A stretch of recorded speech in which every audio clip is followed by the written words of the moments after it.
This is OwlUp, where learning happens in minutes, not hours.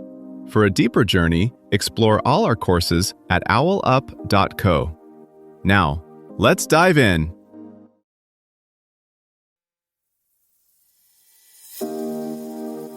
Welcome to Chapter 1 of Codependency, Breaking the Pattern, where we're diving into what codependency actually is and how to spot it in your own life.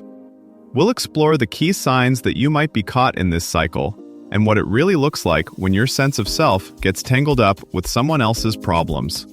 Let's get into it.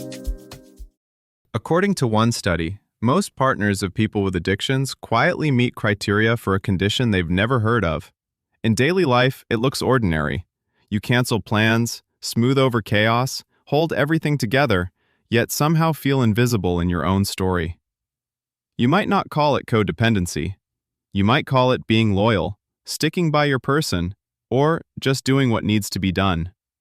On the surface, it can look like dedication, staying up late to fix their mess, rehearsing what they should say in therapy, checking their phone battery, their mood, their schedule, while your own life quietly slips into the background. Codependency isn't about being caring. It's about losing the steering wheel of your own life while you keep grabbing theirs. Your choices start orbiting around their crises, their feelings, their potential. You say, "It's fine," when it isn't, agree when you're exhausted, and apologize when you're the one hurt. Over time, your needs don't exactly disappear. They just get buried under layers of, "It's not that important," and "They need me more." Sometimes the signs are subtle. You might notice that making a simple decision, what to eat, when to rest, quietly depends on how you predict they'll react. Their bad day rearranges your whole week. A tense silence in the room feels like an alarm you're responsible for turning off. Over time, your internal thermostat for comfort, safety, and fairness resets around what they can handle, not what you truly want. You become the unofficial project manager of their moods, choices, and consequences, while your own plans and preferences wait on permanent standby, labeled later. If you zoom in on what's actually happening inside a codependent pattern, three themes usually show up: identity, responsibility, and regulation. First, identity quietly relocates. Instead of, "Who am I? What do I want?" the brain starts asking, "Who do they need me to be so things don't fall apart?" Your strengths, empathy, loyalty, problem solving, get drafted into a single mission: stabilize them. Over time, compliments you remember most aren't about you, they're about your usefulness. "I don't know what I'd do without you. You're the only one who understands me." It feels like closeness, but it's actually a narrow role: caretaker, fixer, emotional shock absorber. Your own preferences, dreams, even quirks get edited down to keep that role secure. Then, responsibility expands far beyond what one person can realistically carry. You start taking emotional and practical responsibility not just for your reactions, but for their feelings, their choices, their recovery, their reputation. If they relapse, explode, oversleep, you feel you failed. Research on partners of people with addictions shows this isn't just being supportive. Many partners meet proposed diagnostic criteria for codependency, meaning this over-responsibility reaches clinical levels of distress and impairment. You become hypervigilant to signs they might spin out, and you pre-correct for them, calling in sick on their behalf, hiding bills, covering for missed deadlines, doing quiet damage control before anyone notices. At the same time, regulation, how you manage your own emotions and impulses, gets compromised. Brain imaging suggests a tug of war.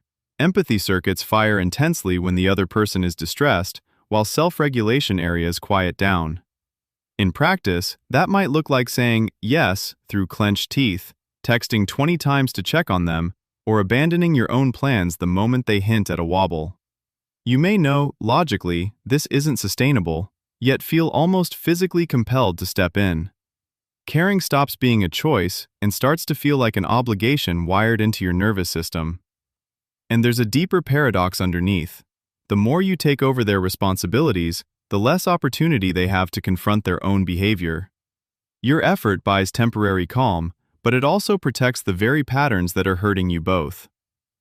Sarah notices she checks her partner's location more often than her own calendar. When his dot doesn't move, her mind does, rehearsing excuses for him, planning how to soften his landing if he's messed up again.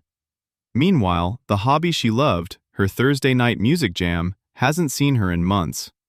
No one told her to quit, it just kept losing the tug of war for her time and mental space. Or take Daniel, who tells friends his relationship is intense, but we're a team. When his boyfriend spirals, Daniel's weekend turns into triage, researching therapists, rearranging shifts, drafting apology texts on his partner's behalf. By Sunday night, he's wired and depleted, yet weirdly proud of how much chaos he absorbed. In both cases, the pattern doesn't scream problem. It feels like being devoted, resourceful, even uniquely needed. The quiet cost shows up elsewhere. Sleep that never feels deep, friendships that thin out, a body that lives in low-grade tension as if always on call. Early tech may quietly amplify these patterns. Read receipts, location sharing, and constant pings can turn your nervous system into a 24/7 monitoring station. The person on the other end becomes less a partner and more a fluctuating status update you're always checking. As AI tools start spotting relational red flags the way fitness apps track steps, one possible future is getting a gentle boundary alert long before you'd ever use the word codependent about yourself. Noticing these patterns isn't a verdict, it's a starting signal. You're learning where you've been living on mute, so you can begin turning the volume back up on your own life. Technology may have helped you over-focus on their status, but it can also help you track tiny acts of self-honoring, like calendar events for your needs that you actually keep. Before next week, ask yourself, 1. Where this week did I say yes when I actually meant no, and what was I afraid would happen if I'd been honest? 2. In my closest relationship, what emotions or needs do I routinely ignore in myself so I can keep the peace or manage the other person's mood? 3. If I pressed pause on trying to fix, rescue, or advise one specific person in my life for just one day, what uncomfortable feelings come up in me?